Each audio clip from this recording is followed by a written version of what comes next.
Hello, welcome to Access. I'm Rob. Joining us is Dave. Hello. Dave, we've just seen Mafia 3. Yeah. Well, last night we did. Yeah, we did. We saw the trailer reveal and we saw about 15 minutes of gameplay. And it looks pretty spectacular. It does indeed. And we're going to be talking about Mafia 3, specifically 5 reasons Mafia 3 is going to be the Godfather of open world games. You're pleased with that, aren't you? Thank you. I am, yes. Let's get into it then. Yeah, Dave. reason number 1 then is shaping the world, Rob. Yes. So, Mafia 3 takes place in a New Orleans-inspired city. Yep. Heavily inspired, I'd say.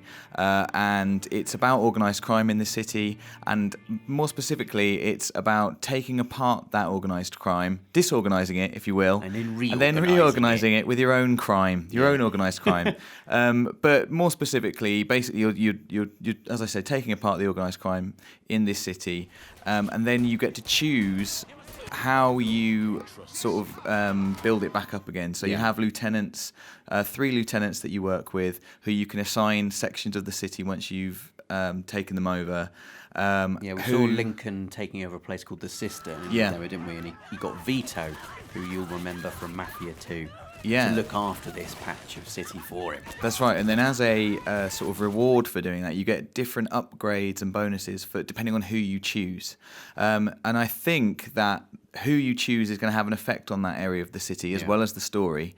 And so I think that, my city could look quite different to yours depending on how I... Maybe you could choose a lieutenant who betrays you. I mean, it could happen. It could happen. Who knows? This kind of dynamic where it happens quite a lot in open world games where you're taking over various parts of the city, but here it kind of feels a lot more alive. Yeah, almost. Definitely. Like you have to run it. You can't just take it over. Boom, then it's yours. Yeah, it's not just done and dusted. You have to, organise the crime. Exactly. It feels like you're having a real effect on the world rather than just sort of taking over that area. That's done. Next area. Yeah. So and talking about the world, that is point number 2. The setting, which is a fictitious version of New Orleans, but very heavily inspired by New Orleans. More importantly, though, is the era, which is 1968. Yeah, I was really excited by the era because I think when you think of Mafia traditionally, you think of a slightly older era, like 50s back to the 20s. Yeah. So I thought this was really exciting because it's much more recognisably modern to, I think... The look of cities and stuff is a lot more similar to what we have now than some of those older cities from the past. And I think it's just really interesting world to explore. We've never really seen this era in a game before, other than like a war game. The Vietnam's quite crucial to the plot as well, isn't it? In Mafia 3, because your protagonist Lincoln has just come back from fighting in Vietnam. Yeah. So that provides the backdrop, I guess, to the plot. Yeah. And it seems to be all throughout the city. There's a lot of talk on the streets just about Vietnam and whether it's right that the US have gone to war or not. It seems to be this like art everywhere on the wall, graffiti about the war and stuff. There seems to be like protests and things happening. Yeah. I mean, we interviewed Hayden Blackman, who's the creative director for Mafia 3, which is an interview you can see on the channel, if not now, then very soon. And he was saying how, the 1960s in America was a time of great, cultural change and upheaval. And I think you can really see that in the game. Yeah. Well, one of the big ways you can see it, point number 3, you can actually hear it, is the music in the game. And the soundtrack is absolutely incredible. Tell me about the soundtrack, because I don't know about music. Well, I recognised a lot. I didn't know all of it, but in the trailer there's All Along the Watchtower by Jimi Hendrix, which was really, really exciting to hear. And it's coming out of a radio. No, it's contemporary for the characters in the game. This is new stuff. Also Painted Black by the Rolling Stones. Heard some Kinks, I think, and the Animals.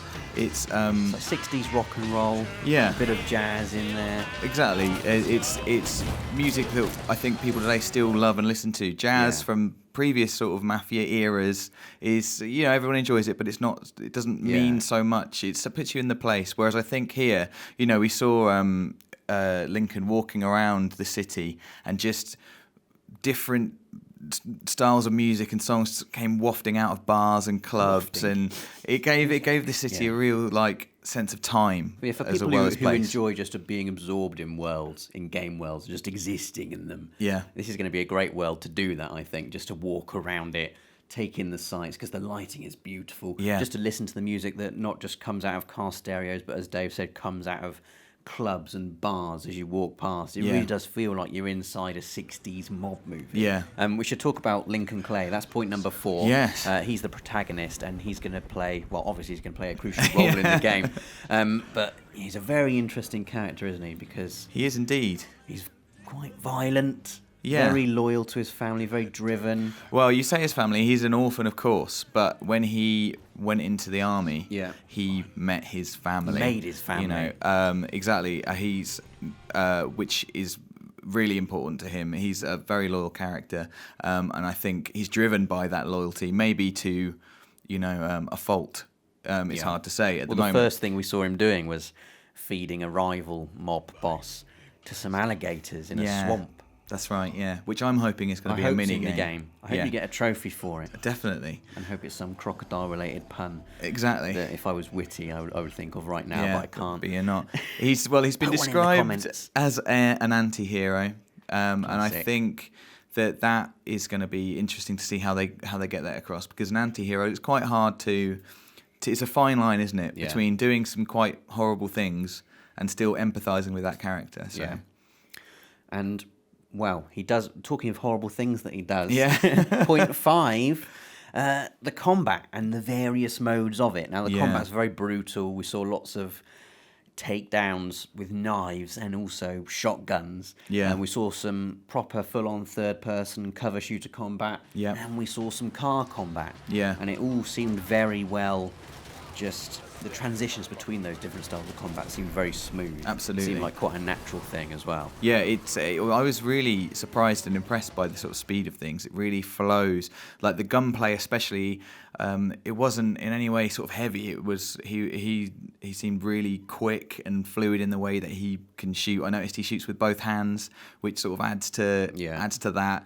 And getting into cover, it didn't feel ever like you were triggering an animation. Like now I'm in cover, now into shoot mode. It was just like it was happening, and that felt really, really cool. Likewise, I liked in the sort of stealthy gameplay, you can do special melee kills that give you sort of like a bit of a cutscene, and they were incredibly brutal. Yeah. And then their car. Oh, the car was great. I mean, Hayden mentioned the movie Bullet as taking inspiration from that for the car bits, and he said it's physics-based driving, which, of course, all driving is physics-based to some degree. I think it means something more in games development. Yeah, what he meant, obviously, was that it really did look like there was a weight to it. Obviously, we've not played it. We're just looking at it. Yeah. But it really did look like they put a lot of effort into the driving sections. They didn't want it to feel just like, as can happen in an open world games, just a bolted on thing that you can do. Exactly. I think the cars look like they handled like the big old American muscle cars with all their suspension. They sort of don't want to turn around corners and stuff. And as such, they've been able to put in really cool looking car combat where you feel like when you are hitting other cars, they are going to go off the road because your car is a monster. And the rearview mirror bit is what you liked. I love the rearview mirror. First of all, I just like it anyway because it's sort of like an oldie worldy rearview mirror and it looks quite cool. But best of all, when you shunt someone off the road or something and they're behind you and they explode, rather than having to look round and see and then crash what's happened, you get a little sort of mini cutscene in your rear view mirror. So you're still driving along playing the game, but you get in your rear view mirror a little cutscene. You can see the car exploding. Like developers are listening to us. Exactly. It's all you ever want, isn't it? To see the car they've made explode without having to crash themselves. Exactly. Let's show them that. There was also like a timing-based sort of shooting of enemy tires that looked really, really cool, and you can interrogate people in the car as well by driving like a madman. Yeah, apparently that's literally what the mode is called, is drive like a madman. And you had the option also to kill or spare the person you interrogated. I think Lincoln spared him, but that still meant kicking him out the passenger door. Yeah, I mean he's not very well, but he is technically alive. There was a bit where Lincoln bailed as well and used his car as a missile. To take out a roadblock in front of him, which was also really cool. Yeah. So all in all, quite a spectacular looking game, Mafia 3. Absolutely. Let us know in the comments what you think of the game. Don't forget to like and also subscribe because we've got absolutely loads more videos coming up all through Gamescom.